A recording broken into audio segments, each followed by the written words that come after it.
Hello, everyone. Good morning. Let's get started. Thanks, everyone, for being here. So if you're here for CLE, please make sure that you've signed in outside. So our first panel this morning will be transparency trends around the world. And the good news is that there's lots of great work going on. We're going to hear about what's happening in this regard in 3 cities. But I also think that some of the other folks here will have a lot to add to the discussion, both in Q&A after the panel and hopefully later this afternoon in our breakout session, because there's just so much in the world of open government and other transparency measures that, hope there'll be a lot of sharing about that. So I'm happy to introduce my friend Amy Ely, who will be moderating this panel, and she's doing some fantastic work of her own. Amy is the director of the Center for Ethics and Public Integrity at the National Association of Attorneys General in DC, where she trains local and state prosecutors from around the country on anti-corruption and ethics matters. If you're a state or local prosecutor and you don't know about the resources available from NAG and NAGTRE, which is the training arm of NAG, then you certainly should. You can talk to Amy about that or just go online and check them out. Amy's also a former colleague of mine from the U.S. Attorney's Office in the Southern District of New York, so when she talks prosecutions, she knows of what she speaks. So I'm thrilled to have her moderate this panel. Amy.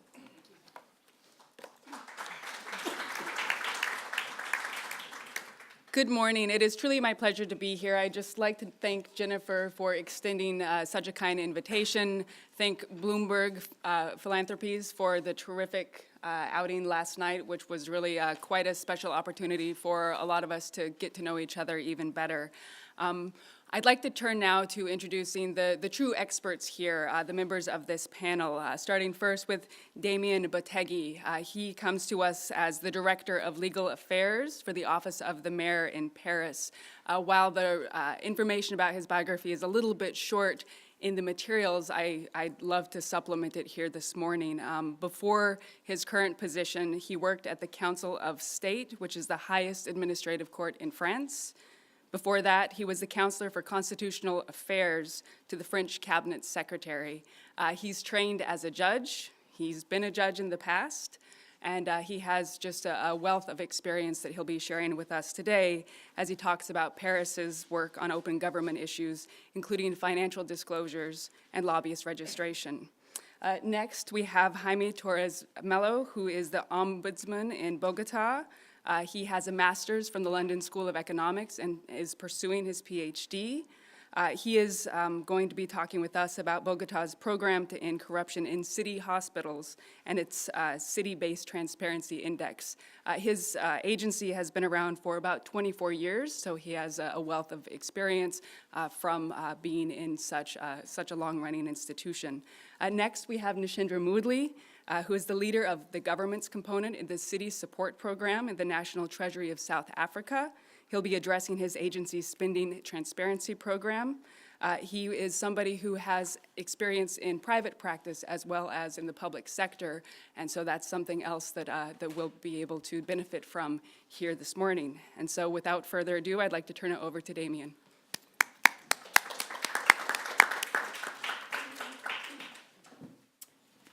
Thank you, Amy, for the presentation, and I'm very happy to be here, and good morning to everybody. I will be talking today of open government issues and the work that is being done in the city of Paris. So as Amy said, I'm the head of legal affairs, which is a department inside the city.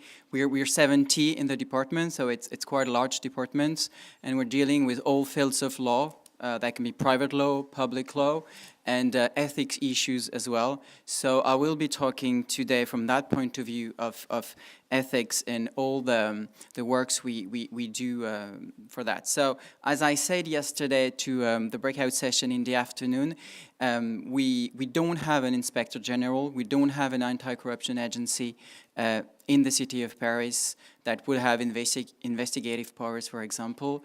What we do is more on the preventive side of things. So it's more that it's essentially what I will be talking about, the preventive work we have been doing.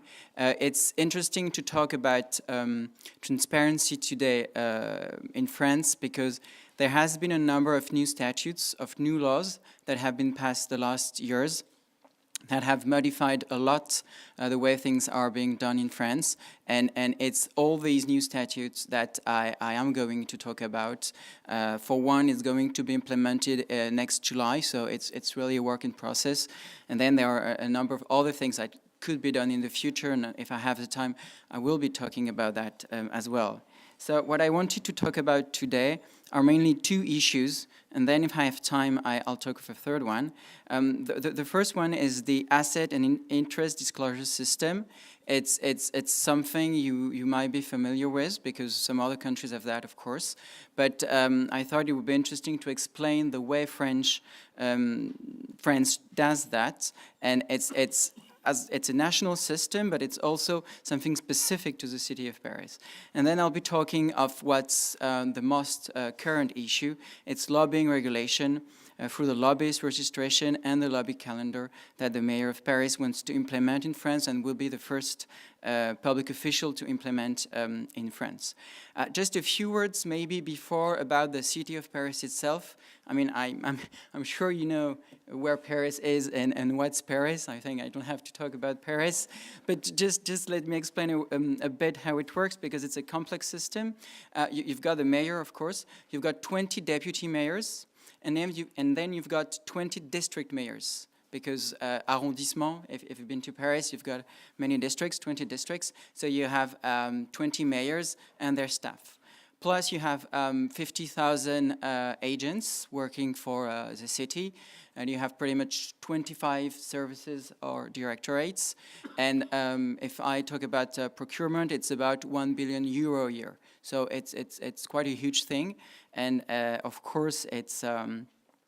I mean, in terms of conflict of interest, you can have many problems and many issues.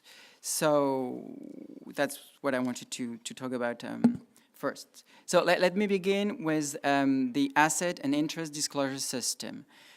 That's a national system which is dealt with by a public authority, which is the high authority for the transparency of public life.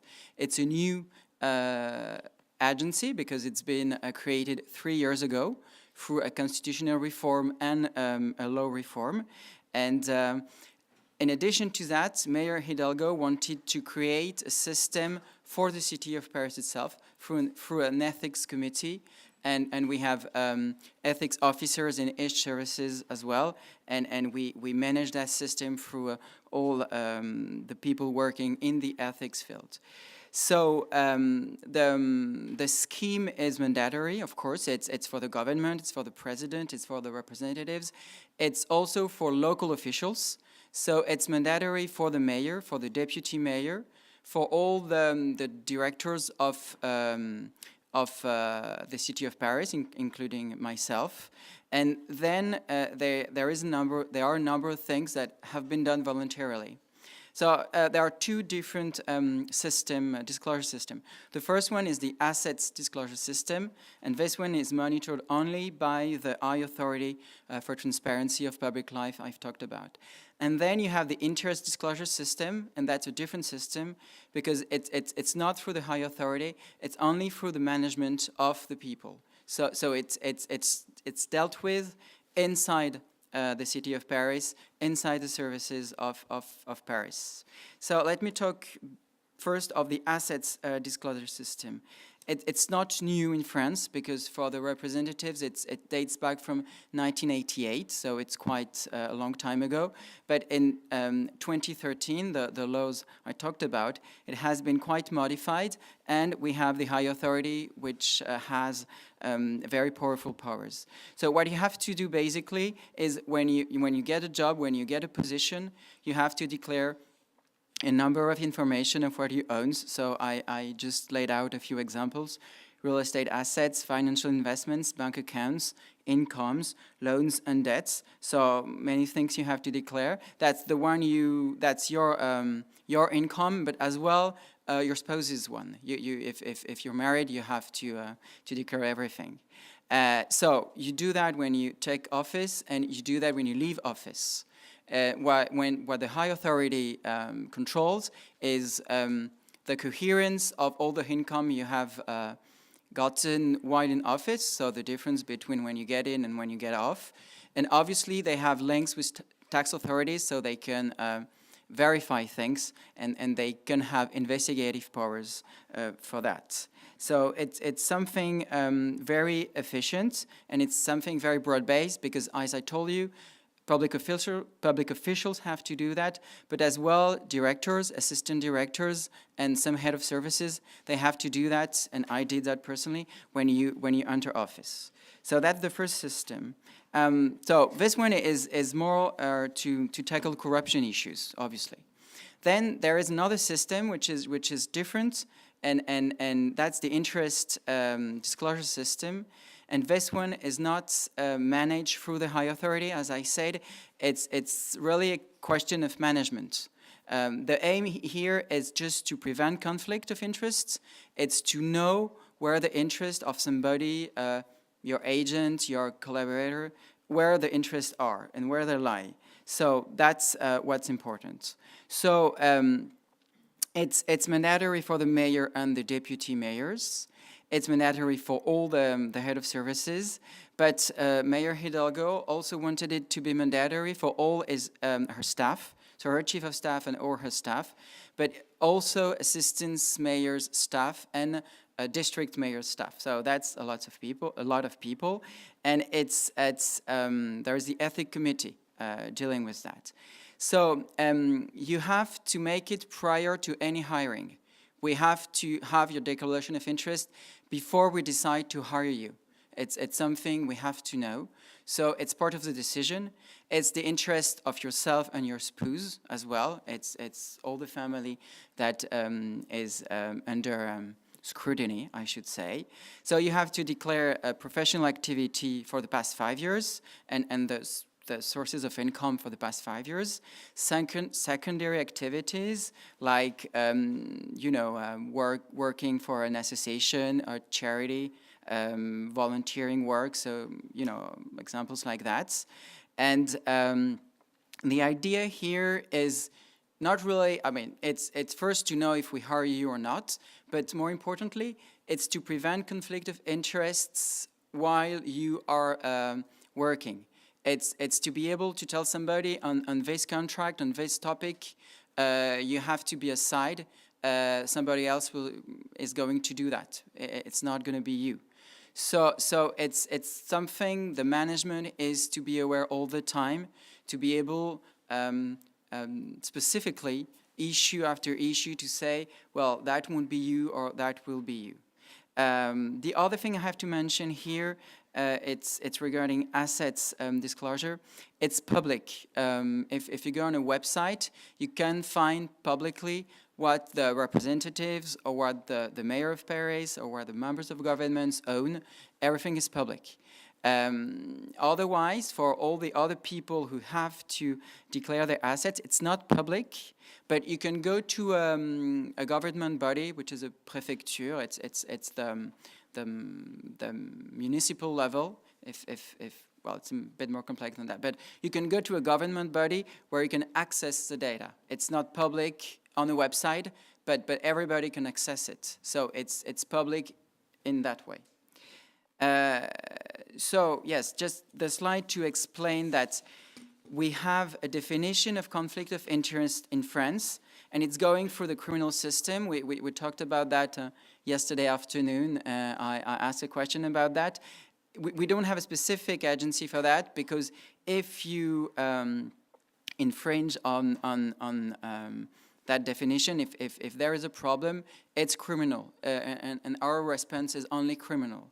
And as you can see, the definition the law has decided is not a very new one. I mean, it's shared by many different countries, but it's any situation that causes interference between a public interest and public or private interest, which could influence or appear to influence the independent, impartial, and objective performance of a duty. And of course, what's interesting here, it's a notion of appearance. It's not just to influence, it's to appear to influence the independent, impartial, and objective performance of a duty. So this is for all public servants, of course. It's for all representatives. It's for lots of people. And what I said, the things I indicated are broadly the ideas that are behind that definition. The last slide on asset declaration is an idea of the sanctions you can get. As you can see, it's criminal. It's imprisonment if you do not submit a declaration, for example, and it's a 3-year imprisonment as well and a 45,000 euros fine if you omit or you do a false declaration. And then if there is an injunction by the high authority, you can get 1 year imprisonment or 15,000 euros fine. So that's just a couple of examples of how things work. So the second part of my intervention this morning, of my remarks, is something I guess more specific, and it's rather new because it's a new statute, and the statute was passed last November, so 6 months ago, and it's to be implemented next July on the national level, and for local authorities, it's next year. We still have a couple of months to prepare and get ready for that. So there is a nationwide mandatory scheme, which is a lobbyist registration. It's a register. It's not a new thing because in Europe, the European Commission has that, but it's voluntary. It's not mandatory, so that's a difference. I don't know if other countries in Europe have that. Maybe some people know that here, but I don't. So what we have here is a comprehensive and public, because it's an electronic registry. So it's mandatory lobbyist registration. That means that you have to register if you are an entity or a person that is regularly engaged in lobbying activity. So we have a definition in the law. I can read it for you if you want to understand. So you have to register. That means you have to get a number and you have to make known a number of informations. So you have to register if the principal or regular activity of at least one executive, employee, or member is to influence the decision of a government body, especially the content of a law or regulatory act, through communication with legislators, local authorities, cabinet members, staff, or advisors. So what you have to do is you have to disclose your identity, of course, and you have as well to disclose the scope of your lobbying activities. That means how many people you employ, how much money was spent on lobbying activities during the preceding years, and you have to precise as well many times through the year. I mean, you have to make public many times through the year all the meetings you had. And that has to be made public, and that has to be registered on the websites. Alors, in addition to that, the mayor of Hidalgo wants to be able to track all the meetings she can have, because there will be like a number. If you register, you get a number, and okay, 5 minutes. And Mayor Hidalgo wants that everybody in the city that will have to have a meeting with that lobbyist verify that the registration has been made and that the number is the correct one. So it's all going to be public, and you have to check that. So this is quite new to France, and as I told you, it's going to be implemented in a couple of months. So I'm not yet sure of how things will work. It's been a tough thing to get the law voted. The opposition was very strong, and it has taken about 2 years to get the system work. So we're going to see if it works really, but the goal is here, and we'll see what will be achieved.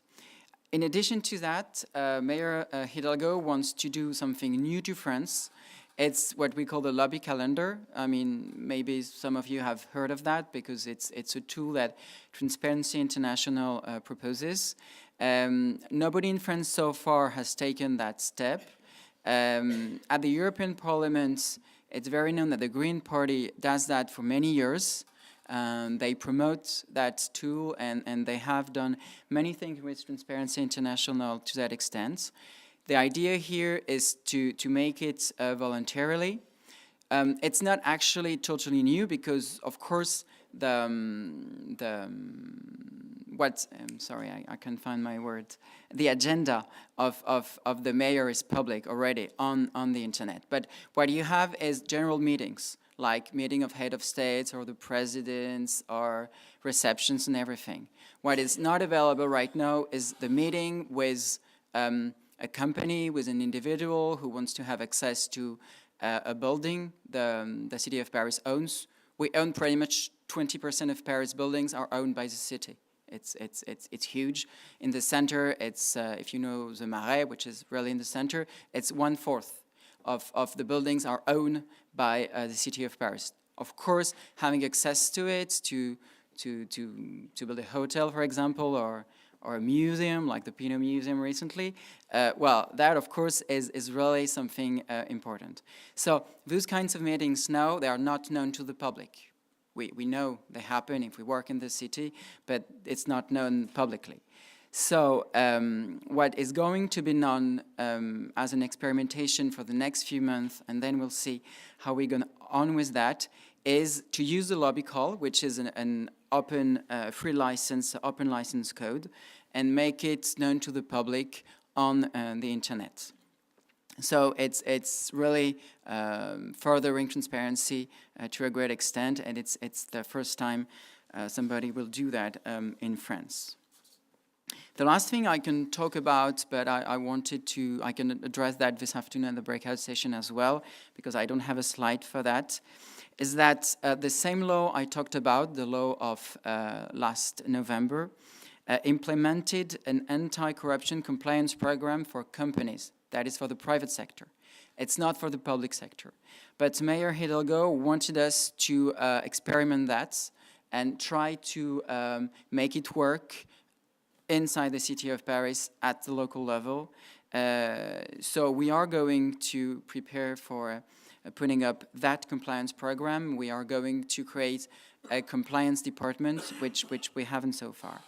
The compliance program we're talking of is, broadly speaking, a couple of things you have to do. First, you have to put into effect a code of conduct. That seems, very simple, but it's a set of rules that we have not done on a large scale. Some departments have it, others don't have one. So we have to do something more coherent. It has to incorporate rules of procedure more precisely, and we have to have disciplinary regulations as well. We may not have that enough. The other thing we have to do is risk mapping. We haven't done really that for everything. We have done that for public procurement. This is not a problem. But for other geographical areas or other domains, we haven't that risk mapping. The other thing we have to do is put into perspective the whistleblowing protection that the law has provided. It's really a new thing in France because it's as well the law of last November. It's quite a complex system actually, because you have different level before a whistleblower can make a news public. It has to go through an internal system and ethics officers before that. But you have a protection now, you have an immunity system. You don't have, though, any financial incentives.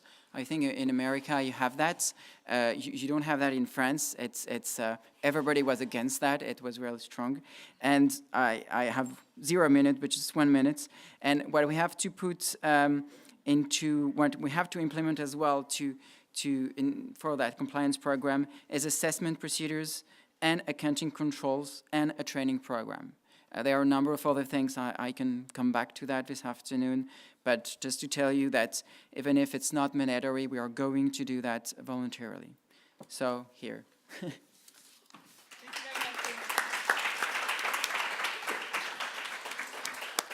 Thank you. So each of the speakers has about 20 minutes, which Damien referenced, and we'll give Jaime now his 20 minutes, and then we'll do all the questions at the end.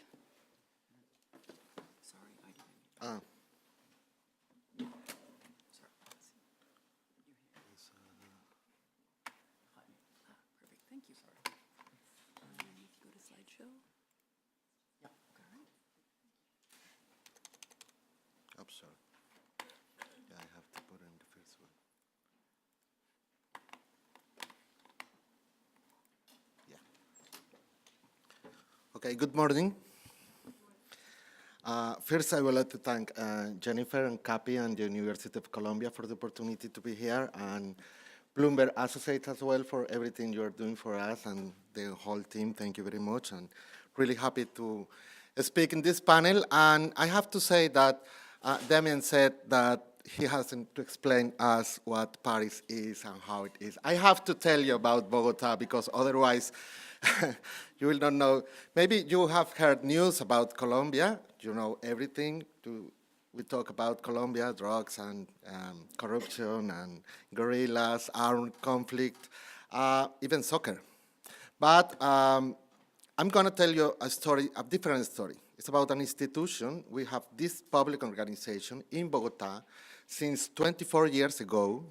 Actually, we working on anti-corruption in the last 5 or 6 years.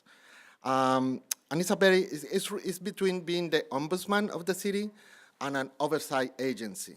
We are a combination of those. I will focus on the point 4 and 5, which are transparency challenges, and the lab capital, which is the main instrument we are using to change and to solve the problems we find.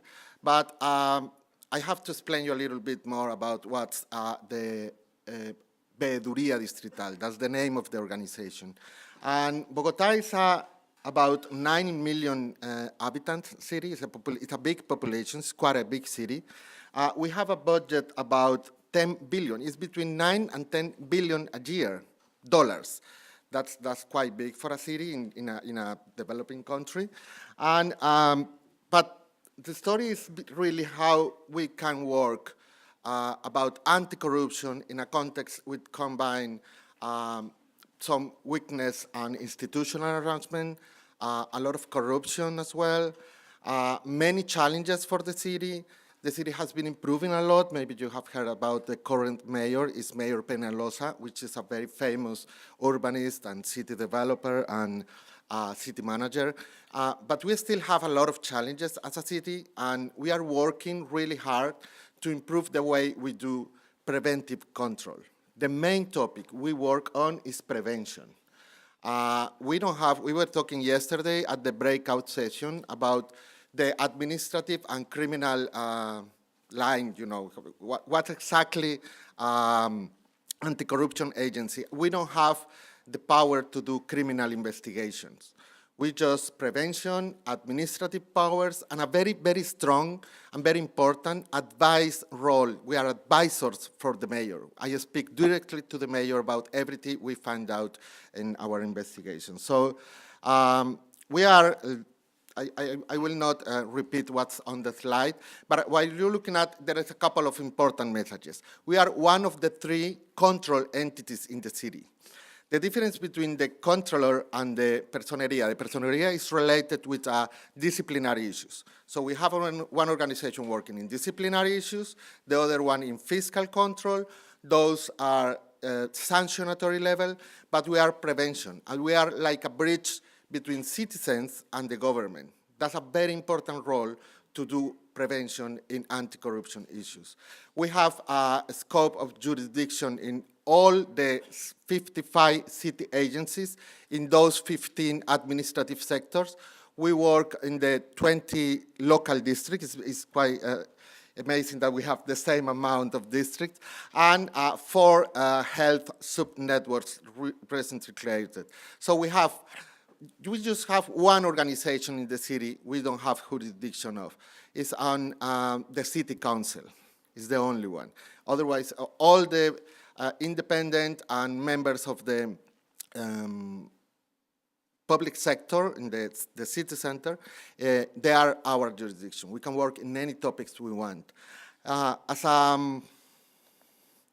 ombudsman, I am appointed by the mayor. He decides who he wants to be the mayor, but the ombudsman, but I have a period, so he cannot dismiss me.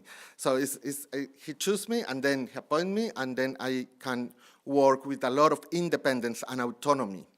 I still have no completely autonomy because I have to go every year to the city council, the only ones I don't have jurisdictions on, to ask for money for the next year. I have to kind of, I don't want to say, but kind of lobby as well, like everyone else, for money from the budget for every year. But I have to do that in the only organization I don't have jurisdiction. So it's like a good balance between what I have to do and how to get enough resources to do it. Then we have like a constitutional mandate, because there is in the Constitution, there is an article for Bogota, like the capital city. We have a statutory law, like we call it the organic law for Bogota. And in that law, it says the city will have an agency just focused on prevention. And that agency was, after that, created in the City Council Act, is the Veeduría Distrital, and they say this is very important for the city because it's going to save money. That's the way we were created, to save money, making prevention, and we have two main topics to work on. We have to find prevention, anti-corruption risks, and we have to find inefficiencies. That's the two things we work on, inefficiencies and corruption risks. And then, I'm going very quickly about this. You will find about, we have 4 units, 4 centers of work in the Veeduría Distrital. The boxes are like the lines of work we are working on. But the thing is, all of those topics are the relationship between, that's what I told you about. We are like a bridge between citizens and the government, because we work on the citizens complaining about the services and the goods they get from the government. We're working about how the government is organized to give services and goods and public goods to the citizens. And we're working in improve the way citizens organizations and social organizations in general have more capacity to be, to work with the government and to ask the government to be accountable to them. So we work a lot, all of our topics are related, how the citizens relate to the government and how we can improve that relationship to make the government more transparent, more accountable, as well how to get more public information and better access to that information. And we have 2 main projects, the 2 green boxes on the, green top boxes on the top. One is the Lab Capital. The Lab Capital is the innovation lab for the city. It was created 1 year ago, and we're working really hard to make that like the main tool to improve those problems. We find out those inefficiencies or the corruption risk, and then we go with the Lab Capital to solve those problems. And the Transparency, Open Government, and Anti-Corruption Program. I will talk really about 2 things I was telling you at the beginning. We just did a project at the very, very local level with the transparency team. We were working in a public hospital. The idea was to work not only in the big problem of corruption. You know, I think it's something that I heard yesterday is happening in many cities. We have this problem about big corruption, a lot of money related to health services. We did this project in the small corruption. Not the big one in the network. We did it on the small level when the hospital is giving services to the patients. What is going on? When people is asked for money, when they do have to pay to jump the queue. Why? How does it work? And we did it for a couple of weeks on field work. We have a team of 6 people working on the hospital since 3 a.m. People go to the hospital since 3 a.m. to queue to get the services. And we were working out what's going on in general with the service to citizens, service to patients, how they administrate or manage the problem of appointing, the specializations, the services they give to the citizens, but as well how the public servants of the hospitals were managing the relationship with people and where we can find the risk of corruption. We find out, we did a lot of things in this public hospital thing. It was really important for us, but it's part of a big strategy for transparency. The first thing we did to do that project was to think about, okay, we have a big framework. It's like we work in a public policy for transparency for the city. We have tools to help the mayor and the heads of the public organizations to do transparency. We're working on this transparency index, the one you look at the slide. It's very important because it's going to be the first big city in Latin America to have that transparency index being done. We're going to do it twice in 2017 and 2019. We're doing that. It's very important for us because it's like we can say what we get when we begin and how we're going to finish the government, the period of government. And if we are doing is really changing something about transparency and access to information in the city. But what is important about this one, and we would like to share that experience with many of you. We will translate some of the documents and circulate to you because we translate that transparency index from the national level to the city level. It's not the same to measure transparency at the national level at the city level. And we did it in a very important way that it's not perception of corruption. It's evidence-based. So it's really how people is accessing information. It's really how institutions are being visible and making the process really open to citizens. So we did that big thing about policy. We're working on measurement, and we're working with tools. And then we go to this project I was telling you about, working with public hospitals. What we did was more than 600 surveys. We were there every day since, I was telling you, since 3, 4 in the morning up to midday, understanding what's going on, why the people have to go there at 3 a.m. in the morning to get the services and to get the appointments. It's a very overcrowding services. It's 128% overcrowding on the city. And we found out some interesting stuff. We just finished a couple of weeks ago, so we're still working on the report. It's work in progress, but I will let you know some basic things we found out. 64% of patients think that the services they're getting from the government is very low quality. But even half of the hospital staff think the services they are giving is really bad. They think so. And 71% of the staff is aware that they don't giving good information to the patients. So they know they're creating this confusion. It's like you're willing to create the confusion so you can take advantage of it. And half of the staff consider it very poorly designed, the process, the whole process of citizen services. We have a start, and we, with Bloomberg, we designed some very basic interventions, low-cost interventions with a very big impact to improve the waiting areas. They waiting since 3, 4 in the morning in very dark space, no chairs, no security. So if you improve at least how the people get to the appointment line, etc. And then we have to improve the information the hospital is giving to the people. They say they have the information, but the information is in a very small ads at the window. Nobody sees that. It's at the very top, etc.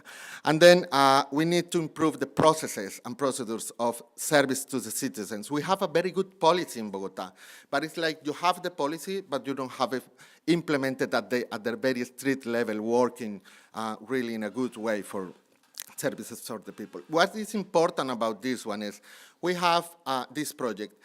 We have the support of the mayor. So we will make some recommendations that are going to be implemented in the whole network of public hospitals in the city.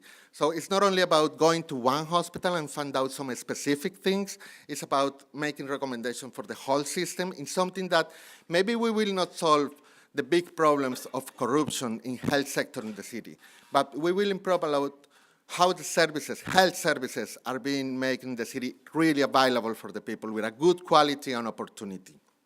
Then the last thing I want to tell you about is Lab Capital. As I was telling you, we have this organization during the Veeduría Distrital. We work in prevention. So we did a lot alarms, and we raise our hand and say, okay, maybe there is this problem about corruption with this contract processing, or we have this problem with human resources, or this organization is not clear and not being accountable, etc. And we decided that we would like to work on a tool that maybe will help us to close the prevention cycle, to really not only raise the hand or make the alarm, but to help the organizations to solve the problems. So we are going with these 3 lines of work inside the Public Innovation Lab. I'm just going to tell you specifically what we're doing in each of those. For instance, in the public innovation culture, we work in a benchmark. There are more than 60 public innovation labs in the world, so many learnings to be taken to the city. Best practices hub, like we're going to have a website to share experiences and best practices in innovation. We're designing, or we're trying to design what would be a public innovation index, which is the way I have to say what I get at the beginning and how I'm going to change it in the next couple of years. And then we have an offer of virtual training. We're really trying to get people into the innovation idea. And then we have working with this help desk. We work with challenges, specific challenges, public policy challenges with sectors, administrative sectors in the city. I'm going to read you 3 of the challenges we're working right now. We're making the city services offer really available for the elderly. We got this problem. We got a big offer of public services for the elderly, and they do not get access to it. They don't know how to go and how to get those opportunities that offer working for them. We're redesigning protection schemes for women victims of domestic violence. So we help in the way the government is helping those women that's victims of domestic violence. And finally, we're increasing people monitoring the local government, the district level performance. We're getting more people involved. We have people working with us in each of the districts, but we're improving that. And additionally, we work in the last line is policy evaluation. We try to include innovation into the equation of how to do policy evaluation in the city. We spend a lot of money, more than $11 million each year doing evaluation, and we don't see that really that helps to make better decision processes in the city. So we're improving tools for innovation inside the evaluation processes with more participatory methodologies, and we try to get the people, the citizens of the city, involved in the monitoring that the recommendations that results from the evaluations are really implemented. It's not only to do very good evaluation, but to be able to improve that processes. We're working in all of this because we are sure that we have better policy processes, if we have more people involved in the public decision-making process, if people is really into the monitoring of what's going on in the city, how the money is spent, how resources are assigned, etc., we will have a more transparent and efficient government. If we have a more transparent and efficient government, we will have less opportunity for corruption. That's the way we work. When we think that's a big opportunity, we have a lot of information to share. We have a lot of data to work with. We have data about complaints. We have data about contracting in the city, at the district, and at the city level. We have information about budgets, about results, according to the city development plan. we have information about people participating in the process. So now, and yesterday was very interesting for us, the analysis, the data analysis, because we really want to we have those information in different buckets. We would like to put everything together and to see how we can improve the work we are doing on prevention. So I hope you know a little bit more about Bogota right now. So thank you very much.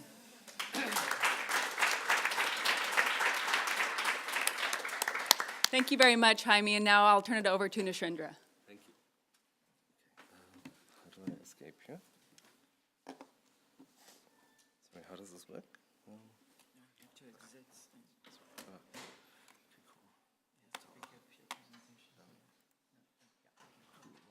Here's the joke about how many people to change a light bulb. This is sort of the how many people to launch a PowerPoint equivalent. Great. Excellent, thank you. Brilliant, thank you. Okay, once again, I'm Nishendra Moodley. Okay, thank you. Once again, I'm Nishendra Moodley. I'm from National Treasury of South Africa's City Support Program. And I'm here with my colleague, David Savage. And we're very grateful to Jennifer Rogers and CAPI for inviting us to be here for these 2 days. We've really benefited from yesterday's discussions and are similarly going to benefit from today's discussions as well. The City Support Program at the National Treasury is effectively trying to work with South African cities, particularly the 8 biggest cities in the country, drive more inclusive economic growth. But it understands that in order to be able to drive an urban spatial transformation program and inclusive economic growth, that we need quite good governance arrangements within our cities, and we need to strengthen integrity practices within our cities to be able to do so. And it's in the light of some of our work around, our embryonic work around integrity practices, that we're here today to speak to you, mainly about some work that we've been trying to do to improve transparency and accountability in the relationship between citizens and communities. So I'm going to talk to you about municipal money, which is a recent initiative of ours launched in October 2016. And really the main point that we want to make here is that we seized a strategic opportunity to deepen accountability arrangements by providing access to information, working in a way that complements civil society initiatives, and building on existing systems of oversight. But before I actually get into what we did with municipal money, I need to put things into context. So shortly after the 1994 national elections, the first democratic elections in the country, we adopted a new constitution. The constitution effectively starts to prioritize the need for redress and a progressive realization of basic rights, particularly around health, safety, shelter, while at the same time creating an agenda for quite systematic transformation of our system of governance so that it becomes more developmental and has stronger basis for citizen focus and citizen oversight. So this triggered quite substantive reforms in the state to deracialize and to modernize our local government structures, our local government systems, and the financial arrangements for local government, with effectively 2 main aims. One of restructuring central oversight over the local government system, but also of empowering democratic accountability and citizen participation.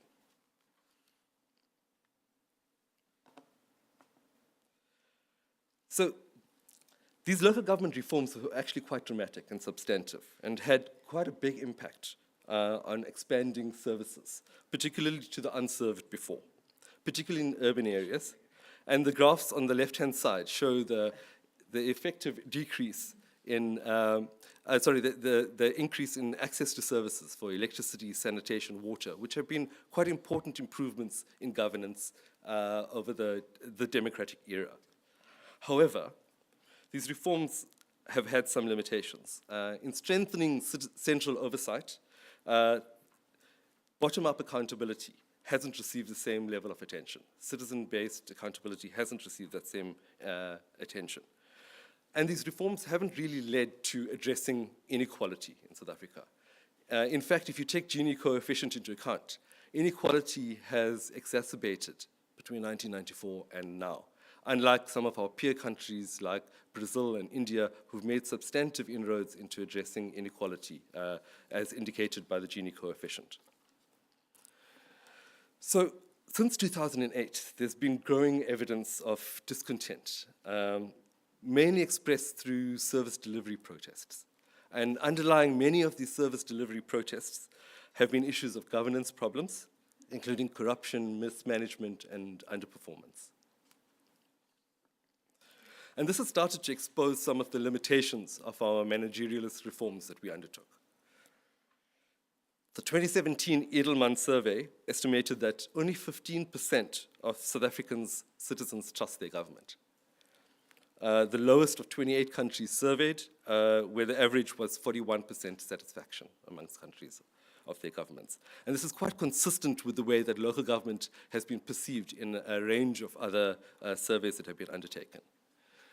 And underlying this lack of trust in local government has been the resurgence of transactional patronage systems characterized by disputes over the distribution of rents and accompanied by what we've seen as an increase in irregular, fruitless and wasteful, unauthorized expenditure. So the graph that you see at the bottom of the screen starts to indicate, and it actually should be read from left to right, because the most recent year is the first column. So it's actually showing an increasing trend to now of what we would call fruitless and wasteful, unauthorized and irregular expenditure amongst local government. At the same time, civil society has been engaged in really innovative initiatives. Most notably, some of our social movements have been undertaking social audits of our cities and of our local governments. But these initiatives have been really hampered by the lack of access to public information and to good data. The work of the Social Justice Coalition, one of our social movements, pictured in the bottom of that slide in that photograph, has been extremely interesting. And even more interesting has been the response of the municipalities to the work of these social movements. In that banner, you can see a quotation of the mayoral committee member for utility services in Cape Town, expressing his concerns over the SJC's efforts to understand the budget and cannot understand why. So this has started to help us as the National Treasury, and we see our role as a key regulator of municipalities, particularly in the municipal financial management system. We've recognized that there are significant limits to the top-down central oversight of our municipalities, and we're trying to find ways in which to work with communities around the country to strengthen the overall accountability framework. We found the work done by the World Bank in the World Development Report 2004, Improving Services for the Poor, to be quite instructive and to provide quite a useful framework for understanding the relationship between citizens, local municipalities, service providers, and effectively where those relationship breakdowns can happen and the role that national government can play in strengthening the accountability framework. We understand this call as a call that beyond our regulatory role that we play as national government over municipalities, is to also complement that regulatory role with ensuring that oversight works, particularly in concert with citizen-based oversight and accountability, by ensuring that the data that we have, the information that we have, is openly and freely shared to be able to enable bottom-up accountability to complement the central oversight that we play. So we learned from this and realized that we were actually sitting on a data accountability goldmine. We've been collecting, financial information since 2003 that included quarterly information on all, budget line items by function, expenditure, and overall analyses of the state of municipal finances. And this was sitting in a database. We've always attempted to be open about this, but not necessarily conforming with the idea and the definition of open data as contained in the Open Data Charter. This information was available on our website, but relatively in very cumbersome, inaccessible, boring spreadsheet formats. So despite our good intentions here, this wasn't being utilized by citizens for any real forms of accountability and oversight at a local level. Also, we'd also started thinking about this idea of open data and initially conceptualized a project where we thought that we could develop a citizen-friendly annual report for all citizens in each municipality and develop a government app And on reflection, we think that that may have been could have led to quite a dreary idea, potentially highly costly, with significant IT execution risks. After looking at what civil society was doing, we developed a new approach to this, and from engaging with civil society organizations, based on the following 4 points that I'll expand on in the next 4 slides. Firstly, we partnered with a civic tech non-governmental organization called Code for South Africa. They were doing some really interesting work on open data throughout the country. And they've recently changed their name as well to Open Up, because they're trying to de-emphasize the technology and emphasize the active process that's involved in opening up government. So we contracted them on this project, but they too mobilized additional resources through donor funding and mobilizing their own networks. And one of the first things we did with them is we started to go and speak to and set up engagements in at least 3 cities of speaking to local government, non-governmental organizations, civic organizations, to understand what they would value about our data, and also to arrange a hackathon with techies in those 3 cities, which we later renamed Data Quest for more sanitized reasons. Secondly, civic education was quite core to our philosophy, that this was central in supporting accountability. So we paid a fair amount of attention to civic education. And the portal, if you look at it, and please do look at it in your own time as well, it's www.municipalmoney.gov.za. It pays a fair amount of attention to civic education, and starts to use explainer videos to start to, like for instance, explain municipal finance. And we do this in 5 official languages that are utilized on that site. There are explainer videos for every indicator as well on that site, together with useful notes in terms of allowing citizens to understand why those particular indicators are important, and why they should take this quite seriously. We also looked at what other countries were doing on the continent, and we found that the experience in Nigeria of the Tracker project, tracking capital project implementation, was a very useful one. But it would emphasize a key lesson for us, that the engagement process, the social engagement process, was more important than the technology. Involving people in accountability was more important than the tech, and the tech is merely an enabler for those accountability processes to happen. Thirdly, we had to work with very diverse abilities around numerical literacy and technological access, and try to cater for this on the site. So in catering for this diversity of technological access and numerical literacy, we made sure that,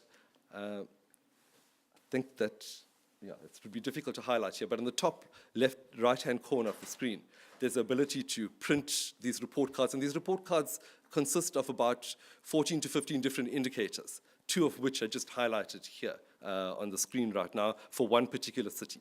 So this works for all local authorities or all local governments in South Africa, and one can pull up a report card on each of these things. But there's a functionality to print a PDF and to be able to take that PDF to community meetings for people that may not have internet access and may want to engage this information, to print them out as posters and to use them in community meetings. Okay, so my screen's gone dead, but I think that one is still alive. I don't need someone to... Okay, I'm going to carry on.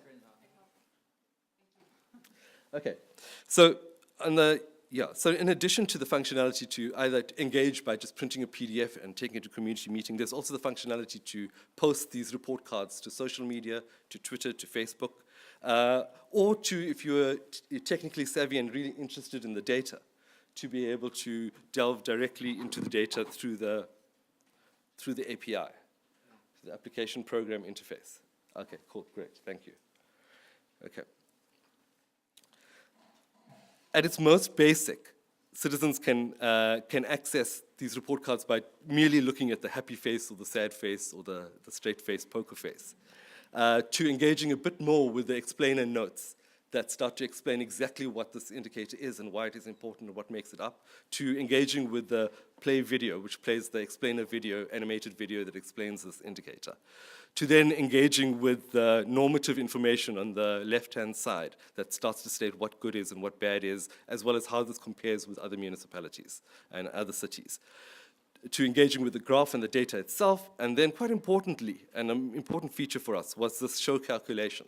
So it starts to show you how the calculation's made up, but quite importantly to be able to drill down and ensure trackability of the data back into the API, and to be able to access the raw data that is presented.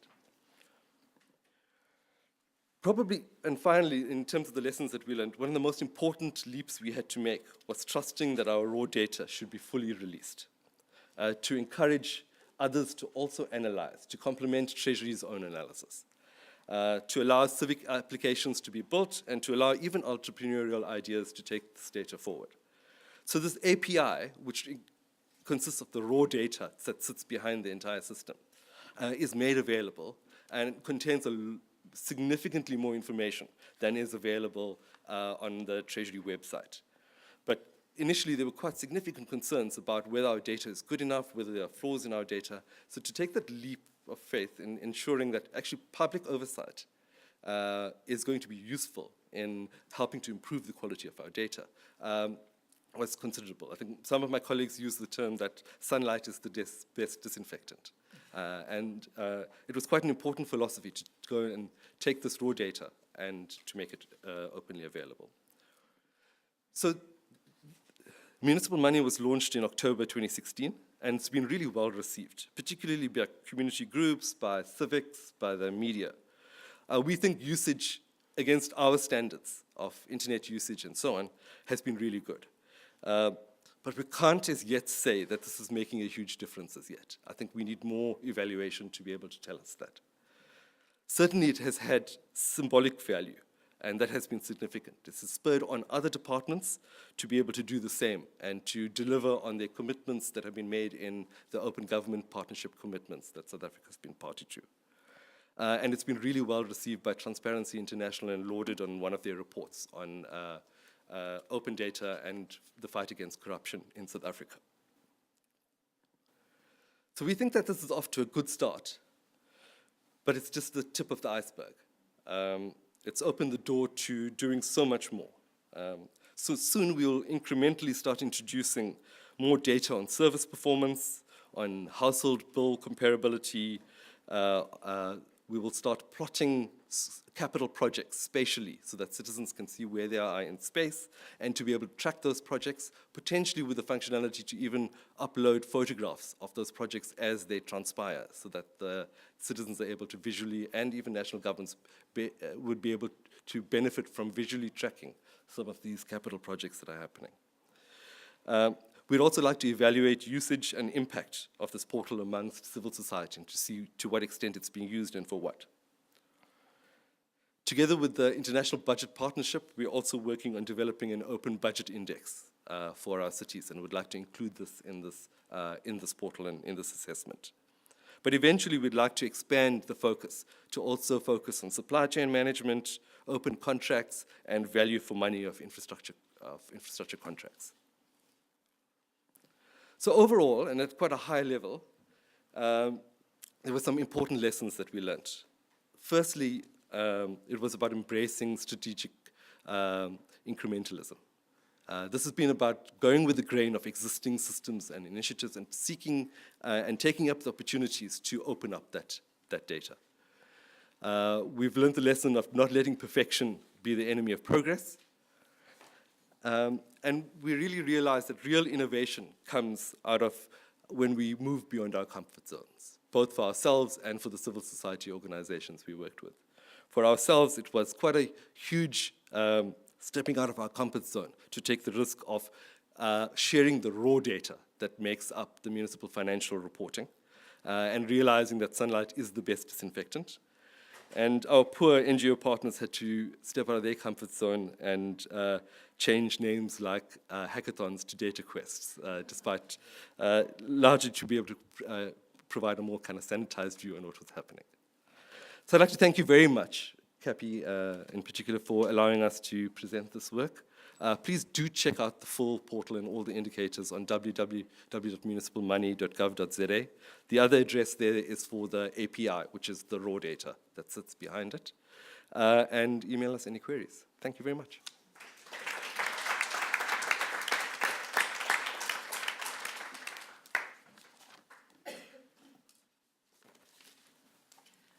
Thank you very much to all of our panelists. I'd like to kick things off by asking one question of my own and then open things up to the crowd.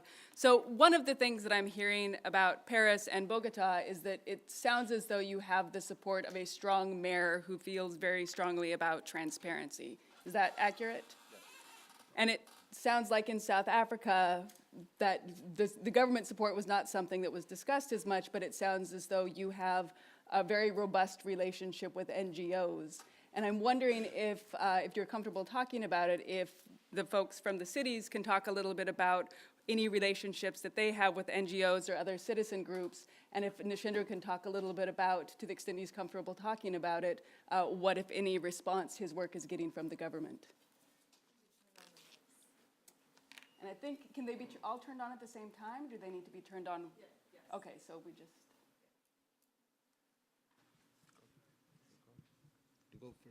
Bogota comes first in the alphabet. Okay. You go. I would say that the project I was telling you about with the Transparency Index, we're going to work that one we have the support of the mayor, but we're going to do it with an alliance with the Transparency International of Colombia. So we're working with civil society organizations, especially in this topic because they have the expertise. And on the other hand, when I was showing you how the Veeduría Distrital is organized, I was telling you we have this social control and citizens engagement unit. And we work with them, with this team, at the very district level. We go to the district level, we work with citizens. They have sort of citizens observatories to oversight what the local government at the very street level are doing for them. We work with an ISO, it's for a international standard to monitoring local governments. But what is most important is we just help them to train them. We gave them the tools, but they have to do the work. So we work with citizens, we work with civil organizations, but what is important about that idea that we are a bridge between citizens and the government, as even if we work a lot with citizens and civil organizations and social control organizations, we always try to be really close to the government, because to do prevention is really difficult if you are against the government. We try to be independent, autonomous, but we have open line with the mayor and with the heads of the departments all the time. Thank you. No, as for Paris, as I said, Mayor Hidalgo is very committed to all these issues, and there is a comprehensive national framework as well. So I can't say we have very strong relationships with NGOs regarding these issues. Maybe Transparency International, as I said, for the lobby calendar. But on the other issues, we feel that we have the framework, we have the background, and there is the will of the mayor.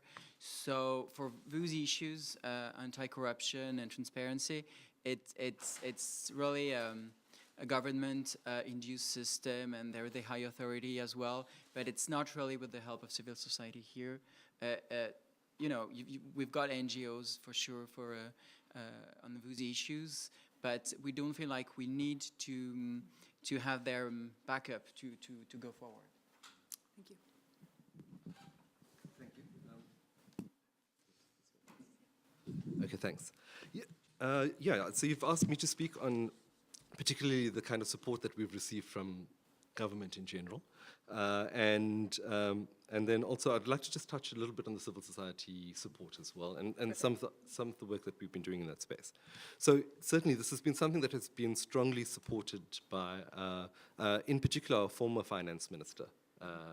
And it was this open budget, open data work that that we've worked on. Municipal money was committed to in the finance minister's budget speech and referred to, and he launched this thing himself in his medium-term budget statement. So there's been a fair amount of political support.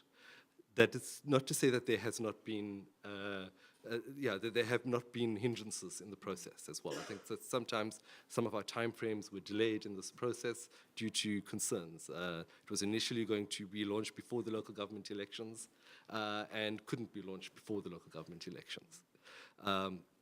But in general, we've enjoyed a high degree of support, particularly within the Treasury environment within South Africa. I just want to pick up a little bit on the kind of civil society engagement. And there's other work that we've done and been working with around civil society that has also provided quite instrumental models for citizen-based accountability. And we don't necessarily work directly with civil society itself. We work with our cities in working with civil society. So a key part of our transformation program is to work with our cities themselves to improve their governance systems. So we undertake research and innovation projects with our cities. And one of those that we've been developing has been around citizen-based accountability at a very local level and exploring things like a community scorecard where local government managers at a local level, utility managers, go on the road with civic leaders and identify service delivery problems in their community and develop a combined action plan about how they're going to be addressed. And those are little pockets of innovation, innovative practice that are helping to improve the broader set of toolkits that we can start to advocate to local government for improving citizen-based accountability at a local level. We're also trying to work with our cities in terms of them trying to better understand social audits and to see robust citizen engagement as quite an important part of the mix of urban transformation and to be able to receive these things well when they receive the outcomes of social audits. Great, thank you all. Are there any questions from the audience?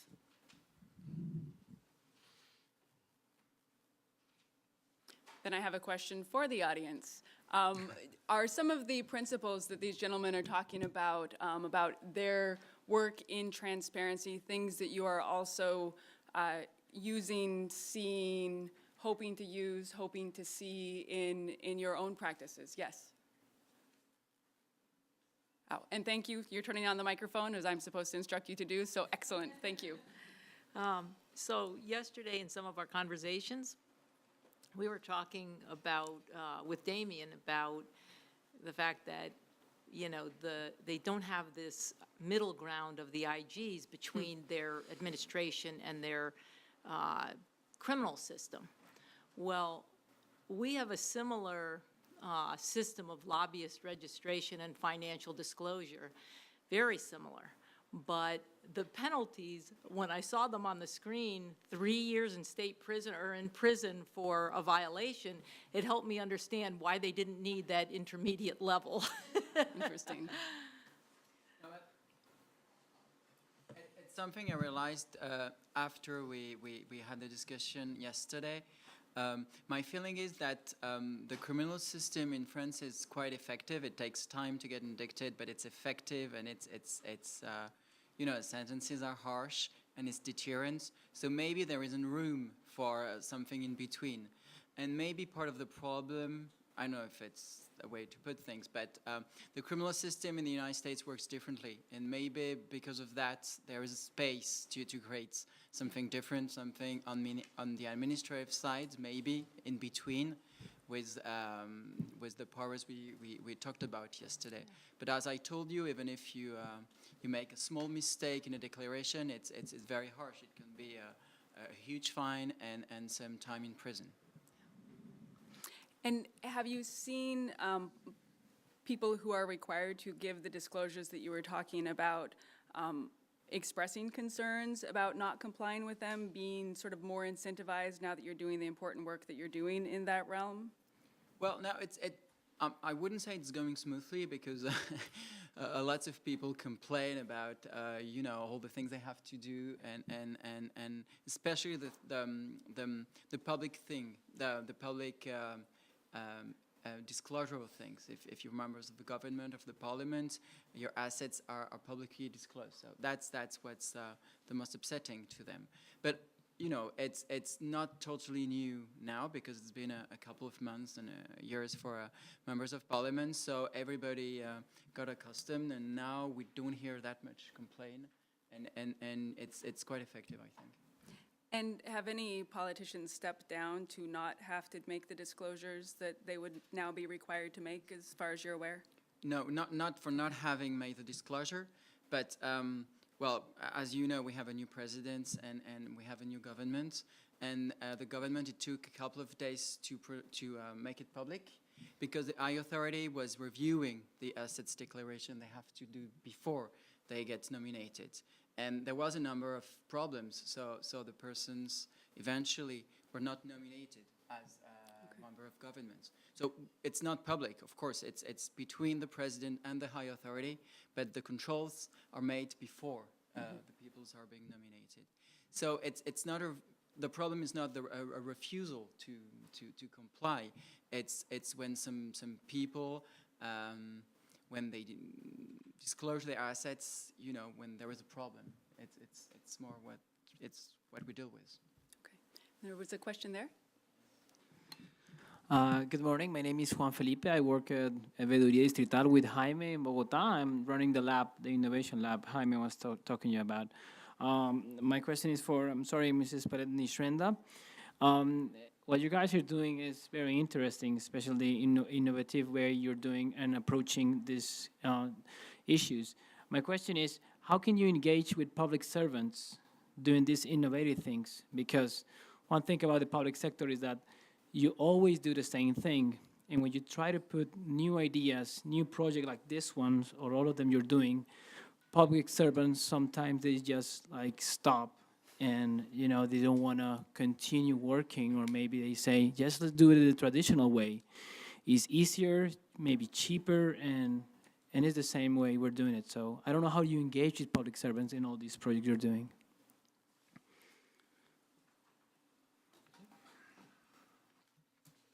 Yeah, in many ways, we are public servants in the National Treasury, and I think that you've hit quite a core part of this. The effect of the kind of resistance to this kind of change is effectively an organizational cultural issue within the public service, about seeing the potential to do things differently, do things in a more streamlined way. So at one level, we start to address some of this work in microscopic packets of work, but with working very closely around developing toolkits and best practices around partnering methodologies and shifting the way civil servants, public servants, particularly municipal officials, start to see their roles in terms of both what they can manage themselves and what they can influence amongst other social partners to be able to do, and to recognize that they can bring about kind of more collaborative, more innovative social change by working in a collaborative way. But I think that as the National Treasury, we're able to both work around setting up models of partnering methodologies and how we can work with NGOs and communities and encourage civil servants to be able to do that. But at the same time, we can drive some of those behaviors in terms of the kind of regulatory system that's been set up and the guidance notes that we put out. So it takes effectively kind of two strategies. One is playing the supporting role as National Treasury, but also setting up some of the innovative practices around partnering and thinking differently about how civil servants do their role. But it's a mammoth exercise to shift the minds at the scale of a big public service. There was another question there. Yeah, fantastic initiatives, but many kind of rely on engagement from the public, and I wonder, your experience of, whether the capacity is there in the communities that you're trying to reach, particularly on some of the, financial information.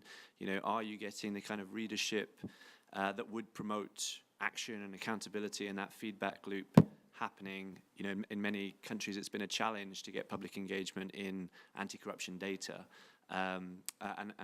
What is your experience with that challenge? Do you want to start, and then we'll go down the... Yeah, I think some of the realizations that we made initially was that putting data out without creating a demand for that data is not going to get us far. And the second part of that was that civic education was a core part of creating that demand. So we know that we're not dealing with a necessarily very incredibly receptive audience to go and take this information and data and to start to utilize it in driving accountability. But civic education to support that is quite an important initiative. And so we've placed a fair amount of a premium on effectively building civic organization and capability. But we are seeing the rise of more sophisticated engagement on the part of social movements in the country that are able to engage at a relatively high level. We are seeing the ability of municipalities and cities to be able to receive that high level of engagement a bit out of step, in the sense that they're not ready for it as yet. And we're trying to work with some of our cities in being able to respond to a high level of robust, well-researched engagement from civil society.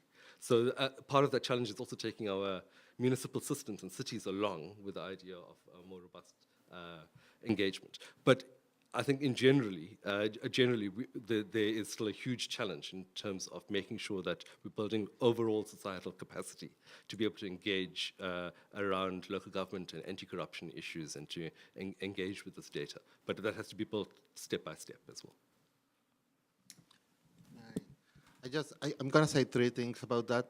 The first one is we have found out that it's not only about getting the people in the processes we already have designed or the city is doing for making decisions. It's about changing the way the public servants look at the citizens, because in many ways, if you change the way citizens participate, it improves the whole process. It's not inviting them to event, it's going to where they are with technology, for instance.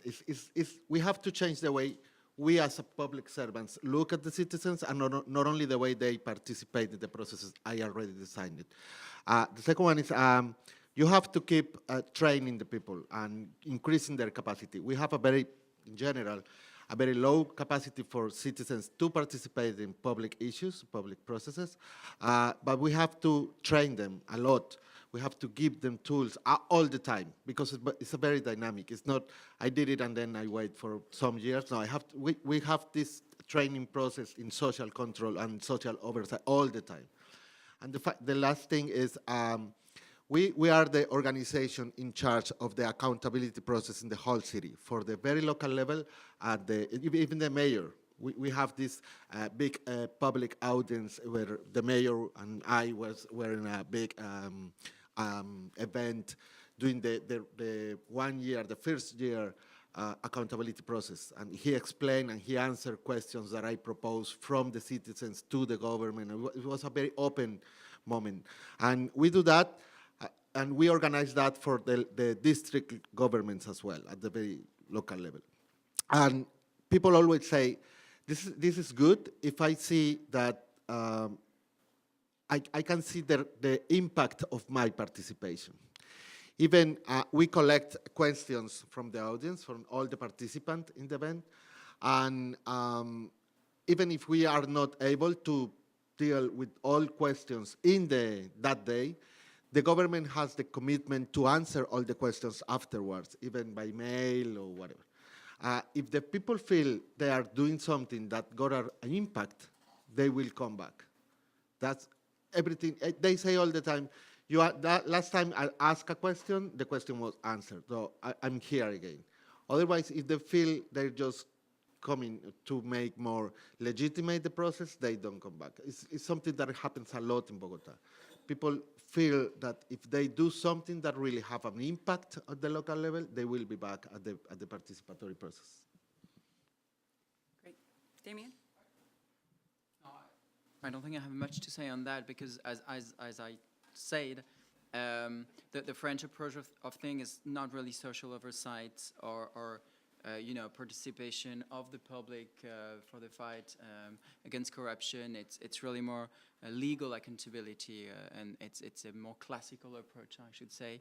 But the question of participation of the public is more on like participatory budget or other things like that, but not on those issues. It's really a response depending on the high authority, on the criminal system, on the prosecution system, but not really involving the public for that matter.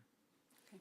Thank you, and I believe we may have time for Jennifer's last question, or she can tell me if we're actually out of time. Oh, I think we're out of time. I'll save it for the breakout. That's fine. Terrific. Well, thank you very much, this terrific panel.